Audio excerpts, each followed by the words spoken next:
The morning sky was calm, painted with streaks of gold and purple, as if peace had returned to the war-torn world of Trexa Prime. But it was a lie. The silence was only waiting to break. Sergeant Alex Rourke stood at the edge of a crater, his rifle drawn, his boots sunk into black soil that still smoked from last night's orbital strike. Just days ago, the ceasefire had been signed between the United Earth Forces and the Varellans. A fragile treaty, a temporary one. Rourke didn't believe in peace anymore. Not after what happened to his squad at the Ridge of Red Glass. Not after she disappeared. He had seen her once during a mission to the inner sectors. Pale violet skin. Hair that shimmered like liquid moonlight. A voice that somehow reached him. Even through the chaos, she wasn't just another alien. She was something else. And he never expected to see her again, until now. A crash had shaken the valley this morning. A burning Varellan ship lay broken behind the trees. Intel said it might be a saboteur. Rourke was sent alone to confirm and execute. He wasn't ready for what he found. She stood there, barefoot on cracked ground, wearing white glowing fabric that clung to her swollen belly. The edges of her dress shimmered with soft light, a strange mix of beauty and sadness. Her eyes were wide not with fear, but with recognition. And something else, desperation. "Rourke," she said quietly. Her voice trembled. "Please don't shoot. I'm carrying your child and something worse than death." His finger froze on the trigger. Her words cut through the air like glass. His child? It couldn't be true. Not after just one night so long ago. Not here. Not now. But her face, her scent, even the pendant around her neck, it was her. "You're supposed to be dead," he muttered, his hands shaking slightly. The barrel of his rifle remained aimed at her chest. He could see her breathing hard. Her skin glowed faintly, a soft biolight pulsing with every heartbeat.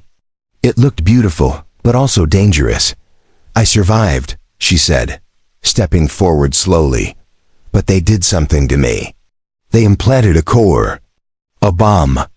I didn't know it was inside me until yesterday. If I die, the core detonates. A 5-mile radius gone. Including your outpost behind you." Rourke narrowed his eyes. It sounded like a trap. But everything in her voice said it wasn't. He had heard lies before. He had seen monsters wear beautiful faces. But this time, something inside him whispered it was real. "Why would they use you like this?" he asked, still not lowering his rifle. "You're pregnant. You could have run. Why come here?" Her lips quivered. She placed her hand on her belly. "Because it's your child, Alex, and because I knew you'd come. I didn't want anyone else to find me. I didn't want anyone else to pull the trigger." His mind raced. Protocol said terminate. No hesitation. But protocol didn't cover this. It didn't cover old love or unborn children. It didn't cover bombs that had heartbeats. She walked another step closer. Her eyes shimmered with tears, catching the firelight behind her. "I know what this looks like, but I didn't choose this. I escaped when I found out. I ripped the tracker from my spine. They're coming after me." Rourke turned slightly. His HUD blinked red movement from the east. Probably drones. Or, worse, they had only minutes. He looked back at her. "Where's the core? Inside you?" She nodded. "Fused to my spine. Biological detonation lock. They built it into my pregnancy. Said it would be poetic if I died with something you made. A chill slid down Rourke's neck. His breath fogged in the air despite the fire. He slowly lowered his rifle. "Do you want me to kill you?" "No," she said, voice cracking. "I want you to help me get it out. Or if you can't, take me far from the cities. Somewhere they won't reach. If I die near them, everyone dies." It was suicide, treason. A million rules screamed in his head. But none of those rules had seen what he saw in her eyes. She wasn't a monster. She was a girl caught in a war both sides refused to end. "Come with me," he said, reaching out his hand. "We'll figure it out." "I'm not leaving you here." Her expression broke. For the first time, she smiled barely. She moved toward him and touched his hand. It felt warm, fragile, real. Behind her, the fire spread, but around them, it felt like everything had stopped moving. Alarms shrieked in his earpiece. Backup was coming, so were the enemy. He tapped his comm to silence them. His orders were clear, but so was his choice now. They ran together, past the burning hull, through mud and ash. She clutched her belly. He held her steady. For now, they had only one goal: survive. Rourke's boots sank deeper into the wet red dust as they ran across the burning crash field. The air smelled like melted steel and hot blood. He kept his rifle in one hand and her hand in the other. She moved slowly, carefully, one hand on her belly as though trying to shield both herself and what grew inside. Each step looked painful. Her body glowed with faint blue lines, dimming. Now with exhaustion or fear, they didn't speak.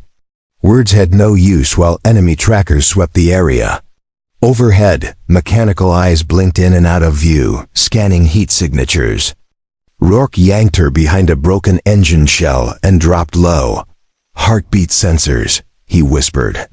"Stay quiet, slow your breathing." She closed her eyes and leaned against him. Her hand grabbed the edge of his shirt and held it tightly. The trembling in her fingers told him she was close to collapsing, but she didn't let go. One of the drones passed over them. Its light flickered across the wreckage. For a moment, it hovered directly above their cover. Rourke pressed her down gently and raised his rifle in silence. The drone turned, then flew on. He let out a breath, then checked her face. Sweat ran down her temples, but she still looked alert. "You okay?" he asked softly. "I can keep moving," she said, "but I can't run anymore." The core inside is heating up. It reacts to stress. That word chilled him. "Heating up?" He repeated. "You mean it could explode early?" She nodded. "It's alive in some way. Biotuned. If I panic, it pulses. If I'm injured, it reacts. If I die, it goes off instantly. It's like a child itself, but made of fire." Rourke looked toward the horizon. In the distance, he saw smoke rising from their old forward base. Whatever deal was made with the Varellans, someone didn't honor it. Someone had restarted the war. He turned back to her. "We need shelter. Somewhere shielded. Underground, maybe. I can try to block its signal or something. But you can't stay out here. There's an old tunnel system below the ridge," she said, pointing toward the west. "I used it before. It's abandoned, but deep. Made by the first miners before your kind came." He helped her up again. Her balance was weaker now, her body trembling harder. They moved slowly this time, careful and low. The fire behind them faded as they stepped into thick brush that led toward rocky hills. Along the way, he saw something that made him stop. A cluster of burnt bodies, half covered in sand. Human soldiers, his own side. Their armor was marked with blue stripes, his unit from 2 months ago. She stopped beside him. "I'm sorry," she said gently. "These were my friends," he said. "You remember them, Jason, Trigg. They were good people." "They didn't deserve this." She looked at the bodies with quiet sorrow. "I didn't do this," she said. "But I won't pretend my side is innocent. We both lost too much already." They moved on.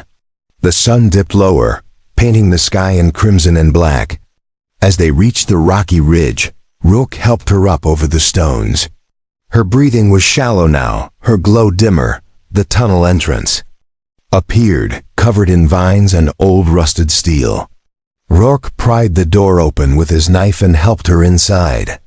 Cool air rushed out from the dark passage, and they stepped into safety for now.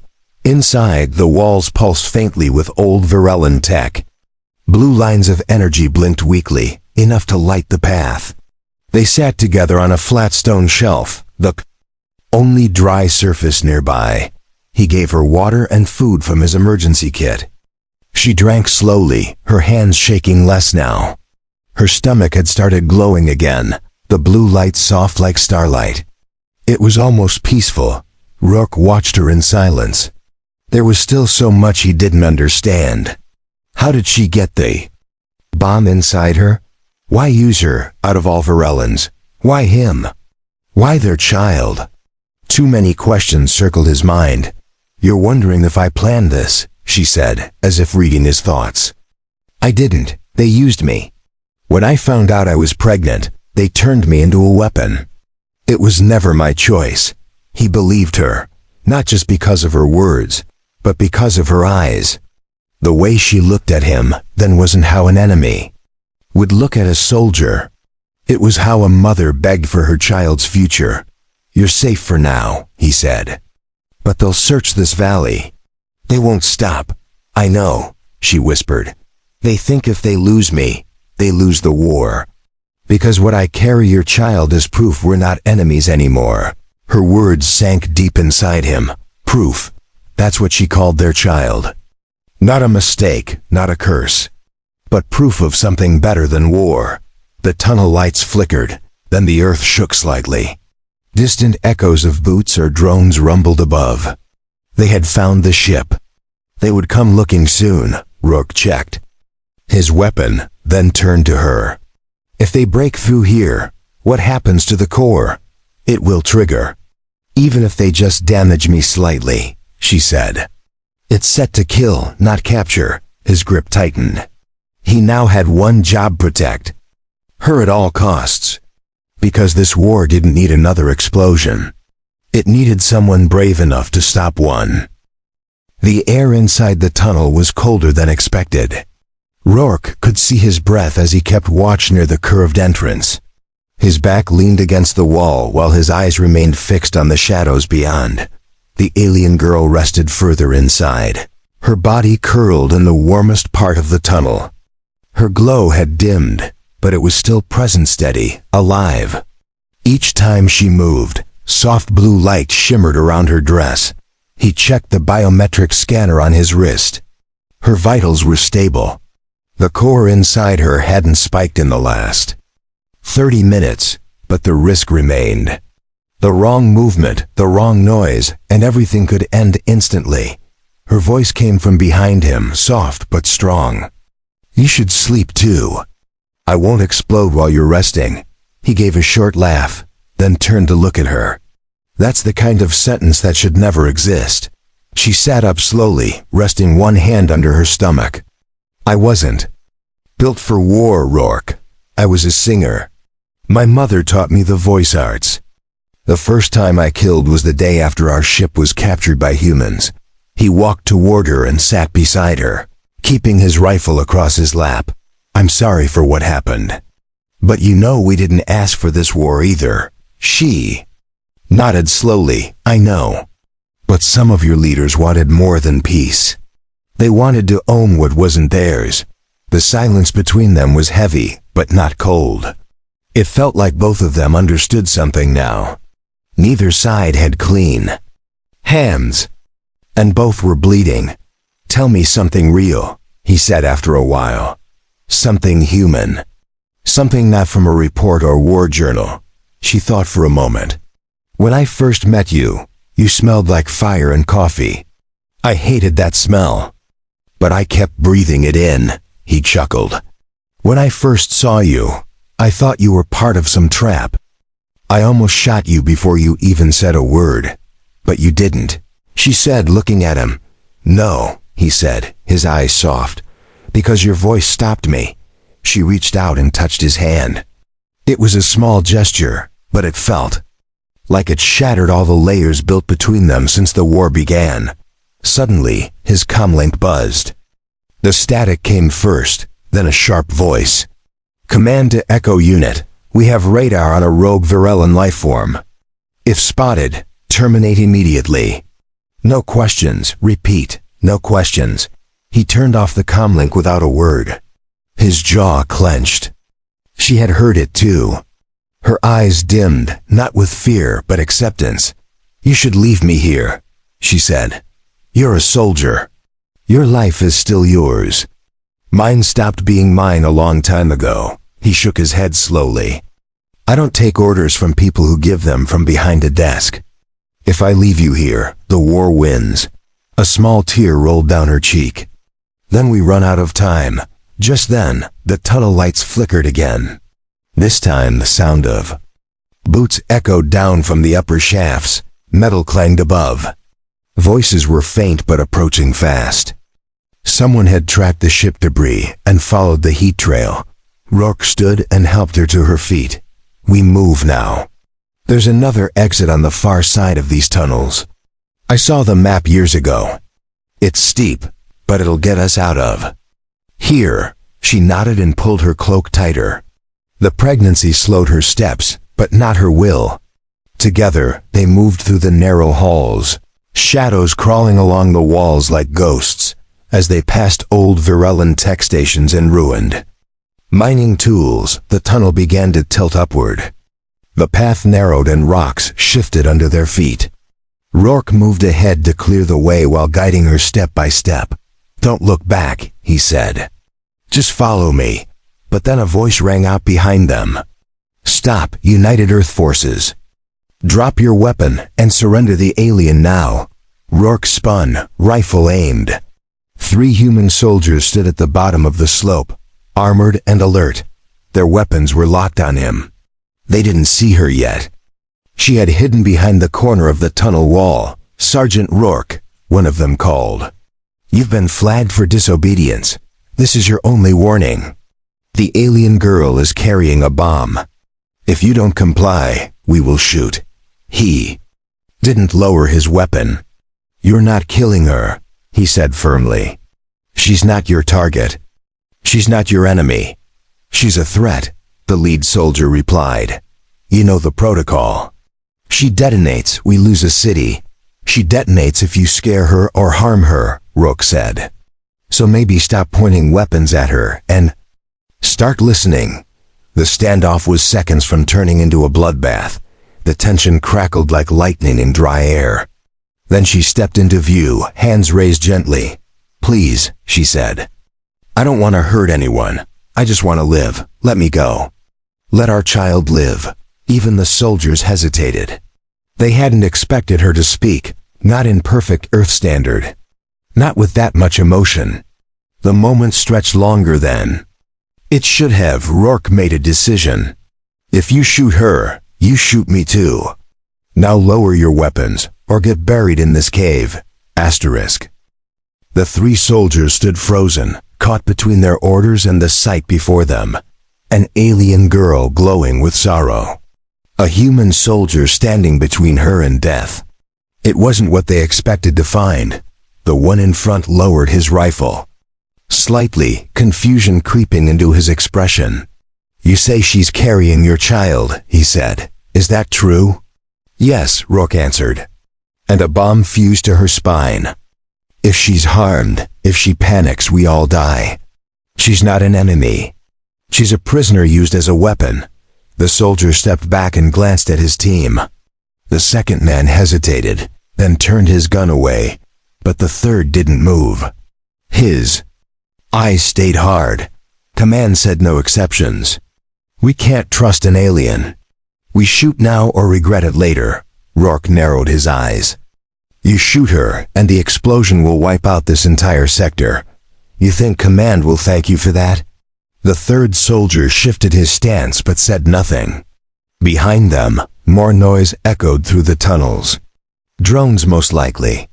Maybe more boots. Time was running out. The alien girl's breathing grew heavier. The glow on her skin flickered like fire losing air. She clutched her belly as if holding something delicate and dangerous at once. "I can't stay here," she whispered. "The core is reacting to all this tension. It's starting to warm again." Rourke looked at the tunnel walls. An idea sparked. In his mind, "There's a maintenance shaft," he said to her. "Runs behind these tunnels. It's tight, but it leads to the surface. If we move now, we might escape before backup arrives. She nodded without hesitation. Rourke turned to the soldiers. You saw nothing. You heard nothing. If we die, the core goes off. If we live, command doesn't lose a city. Make your choice. The leader stepped aside. You never came through here, he said. Go, and don't let her fall into the wrong hands. Rourke didn't thank them. There wasn't time for gratitude. He helped the alien girl through a side path, leading her deeper into darkness. The shaft was narrow, filled with rusted supports and broken lights. It smelled of dust and oil. She crawled slowly, breathing hard. Rourke stayed behind her, guiding her steps, clearing debris. Every few meters he stopped to listen for movement behind them. The deeper they went, the quieter the world became. At last, a faint breeze touched his face. They were near the surface. A grate above them glowed with fading daylight. He climbed first, then pulled her up with all the strength he had left. They emerged into a field of old ruins. Cracked stone towers, vines, a forgotten place untouched by war. It was silent here, and the sky had turned gold with evening light. She collapsed on the soft grass, gasping. Her skin was damp with sweat. Her dress clung to her body, still glowing faintly. He knelt beside her, scanning her vitals again. The core pulse was slowing. You're okay, he said gently. We made it out. She opened her eyes slowly. We need to keep moving. They'll scan the tunnels soon. This piece won't last. He helped her sit up. There's an old supply cache 2 clicks north. If it's still intact, it'll have a med pod. Maybe enough power to stabilize the core. She stood with his help. Her knees were weak, but she didn't fall. Her will kept. Her upright. She held his hand as they started moving again through tall grass and low hills. As they walked, the wind carried soft sounds from faraway sirens, engines, distant thunder. The world was still burning behind them. But here, in this hidden place, the future walked with quiet steps. She looked at him and asked softly, "Do you believe we can survive this?" Rourke didn't answer right away. His thoughts were heavy with doubt, but then he looked at her stomach, glowing with life. His child, their child. A reason to fight for something more than orders. Yes, he said. Because I'm not letting them take you again. Suddenly, a soft beep echoed from her collar. A red light blinked near the back of her neck. She froze in place. No, she whispered. They've reactivated the detonation signal. Rourke's eyes widened. He moved behind her and checked the device. The pulse was steady, not fast, but active. They found the signal. They're trying to trigger it remotely. We have less than 10 minutes, she said. Unless we find a way to block it. He scanned the horizon, the cache. It might still have a jammer. If we run now, we might reach it in time. They didn't wait. They ran. Through rocks and weeds, jumping over old walls and crawling under fallen towers. The sun dipped lower as time slipped faster. At last, they saw it. A half-buried dome with a broken antenna. The old cache. Rourke punched the access code into the side panel. The door creaked open, revealing a room filled with dust and forgotten tools. He rushed inside, found the jammer station, and powered it up. Lights flickered, then stabilized. He connected her collar to the terminal with a damaged cord. This will block their trigger line, he said. But I don't know for how long. She stood in the center of the room, breathing slowly. Her skin shimmered like stars. The red pulse on her collar vanished. The core settled again. For now they were safe. Inside the old cache, dust swirled in the light coming through cracks in the dome. The hum of the jamming signal was steady. For now, it blocked the command signal trying to detonate the core inside her. Rourke paced slowly, checking the systems. Most were rusted or half-functional. He found old water packs, cracked medkits, and a half-dead power cell. It wasn't much, but it would buy them time. The alien girl leaned against the wall, her breaths long and careful. Her skin glowed soft blue again, calmer than before. Her hands rested on her belly as if guarding the life inside. "How long do we have?" she asked quietly. Rourke looked at the terminal. "The jammer holds for 6 hours. After that, it burns out. Unless I fix the power core, we lose the block and the signal returns." "Can it be removed?" she asked, eyes focused on him. "The core inside me. Can it be taken out without killing me?" He walked to the med station. There was no real surgical gear here, but one old scanner still worked. He powered it up and moved it across her back slowly, watching the screen light up with data. The image showed the core locked to her spine, rooted deep with veins and nerves wrapped around it. Bioengineered. Virulent tech mixed with something else. Something not even Rourke recognized. He frowned. "It's not just a bomb, it's growing, feeding off your energy. Like a parasite. If we cut it wrong, it'll explode or kill you instantly." She closed her eyes and nodded. "They didn't want me to live long. Just long enough to reach my target." Rourke felt his hands clench. The rage inside him had been buried for too long. Rage at the war, at the politics, at the cowards who created living weapons out of those who never asked to be used. "You won't die," he said. "Not here. Not like this." He opened an old panel near the jammer. Behind it, dusty wires and a weak energy source blinked. He started working fast, removing damaged circuits and trying to reroute power to keep the jammer going longer. She watched him in silence for a few minutes. Then she spoke again. "Why are you doing this, Rourke? You could have left. Let someone else deal with me." He didn't look up. "Because I couldn't live with myself if I did." She stood slowly, walked over, and knelt beside him. "It's not just duty, is it?" "No," he said. "It's not." Their eyes met. In that silence, something passed between them. Not just survival, not just old memories, but something new. A connection stronger than fear. Suddenly, the ground trembled. Dust fell from the ceiling. A loud, distant boom echoed across the valley. The jammer flickered. A red alert blinked on the console. Rourke jumped up and checked the screen. They found the tunnel. They dropped charges. There, collapsing the roots behind us. They want to trap us here. Her eyes widened. If the roof falls in, the impact might trigger the core. Even with the jammer active, he scanned the map on the screen. There's an emergency exit tunnel built under the dome. It leads to an old relay station in the cliffs. We can make it if we move now. She didn't hesitate. She grabbed his hand and followed as he pulled open the old trapdoor in the floor. A narrow shaft led downward, metal rungs still intact. He climbed first, then helped her down one step at a time. Below, the tunnel stretched into darkness. Old lights buzzed weakly. The air smelled damp, but it was stable. No signs of collapse. They moved carefully, boots echoing against metal. Rourke kept his rifle ready. His eyes searched every corner.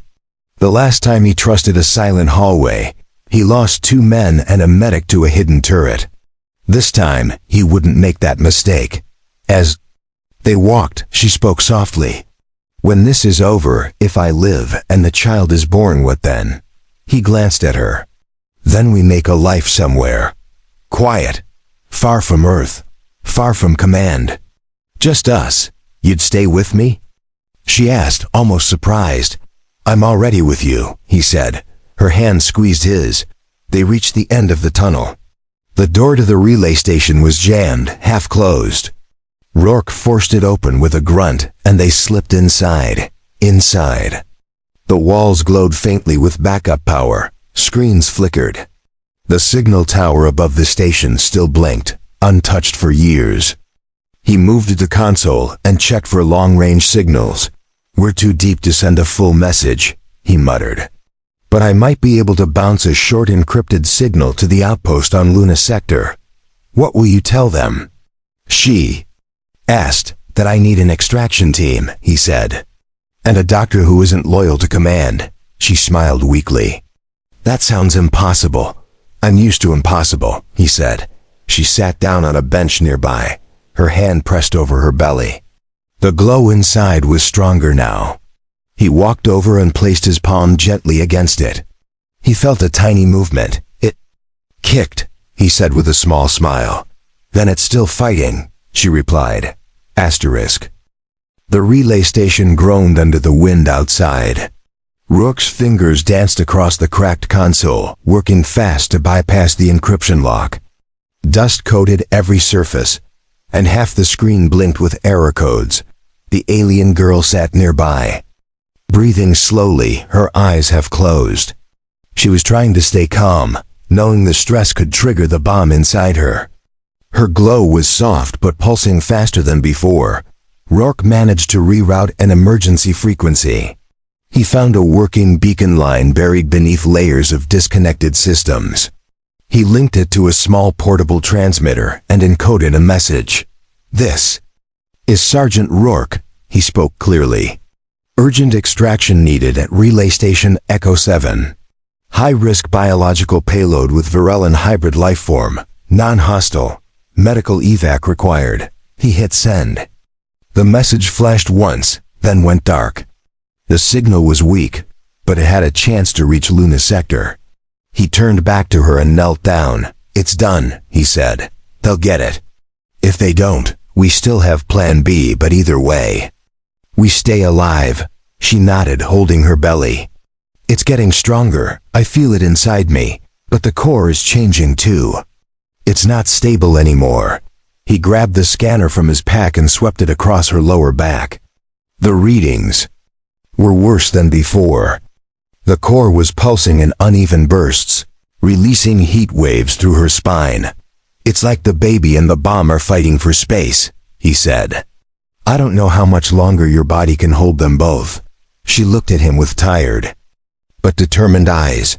Then we have to choose. One must live. The other must not.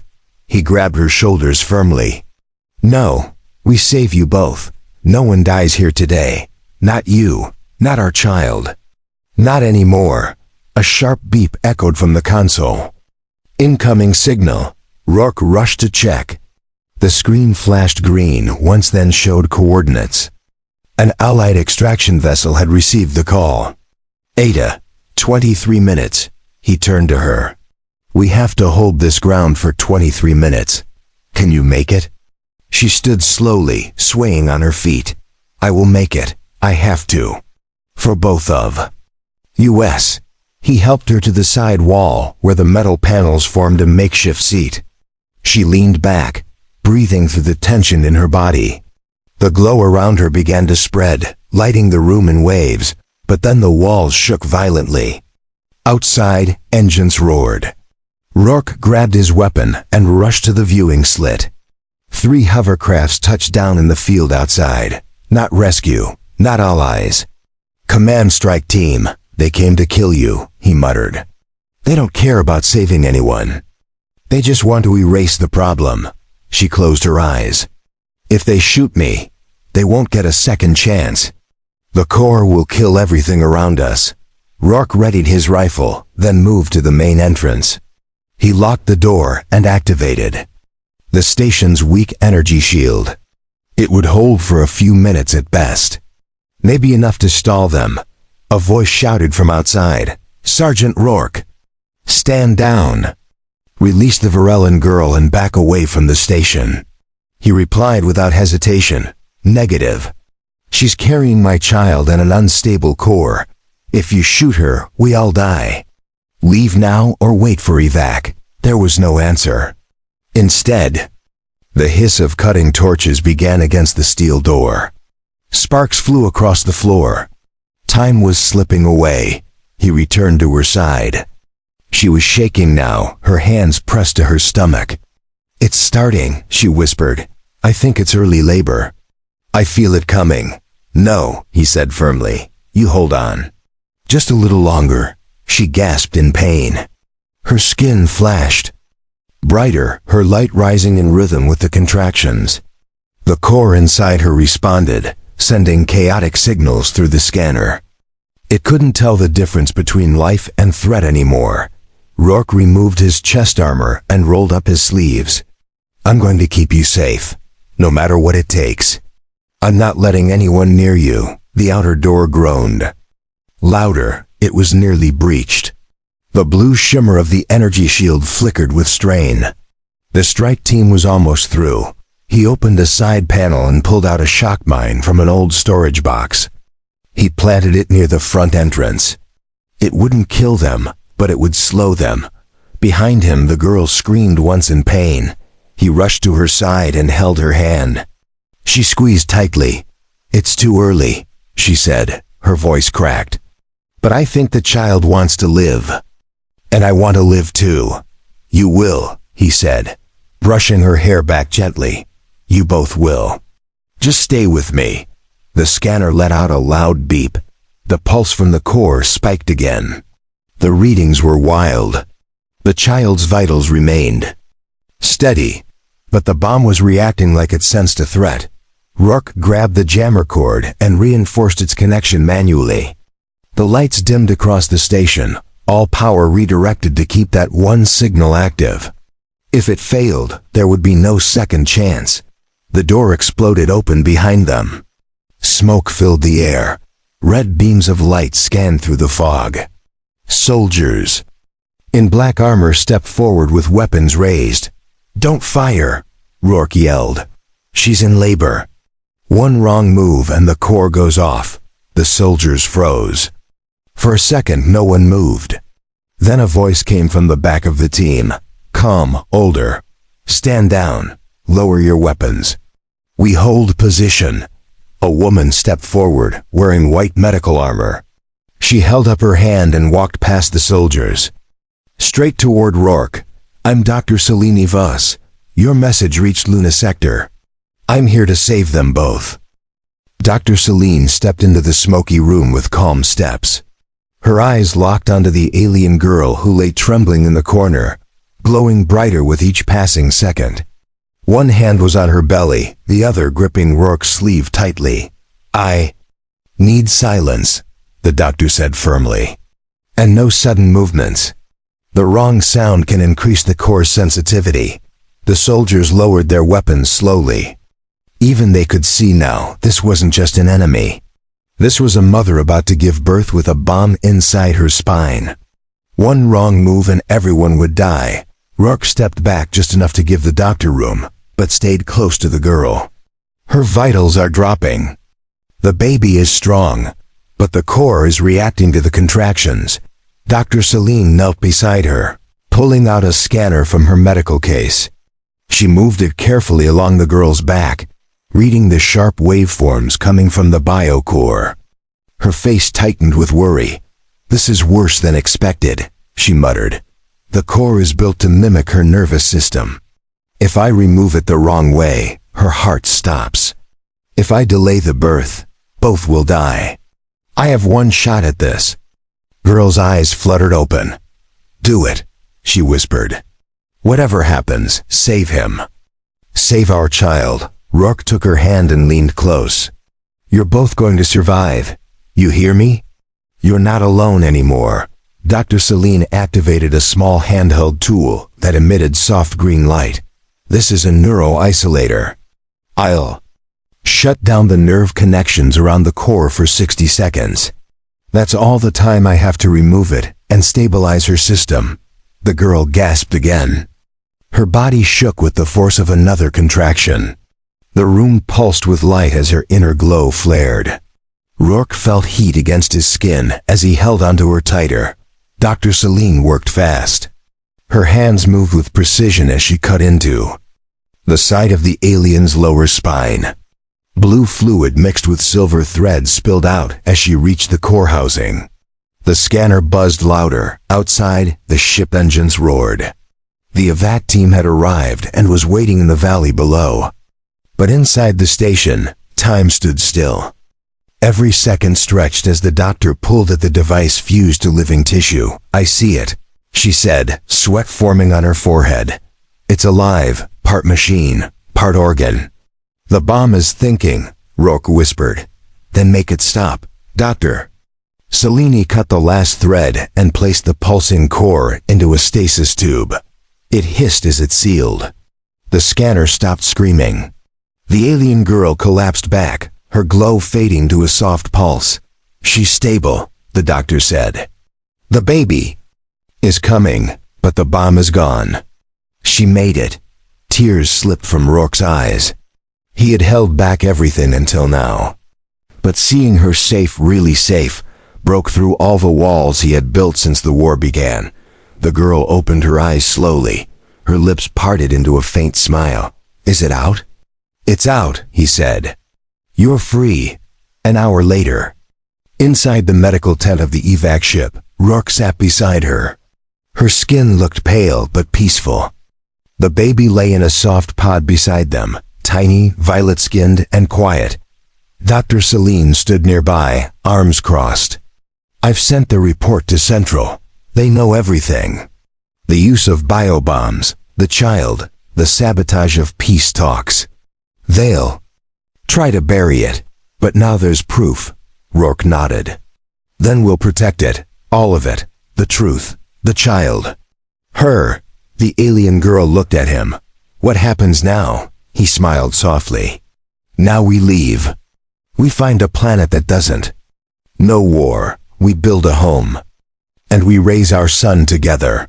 She reached for his hand and gripped it with renewed strength. The fire that once threatened to destroy her now warmed the space between them. Far above, the war raged on. But somewhere in the stars, peace had taken root in two hearts that were never meant to meet. They had survived what no one believed was possible. Now their future belonged to no army, no order, no war. It belonged to them.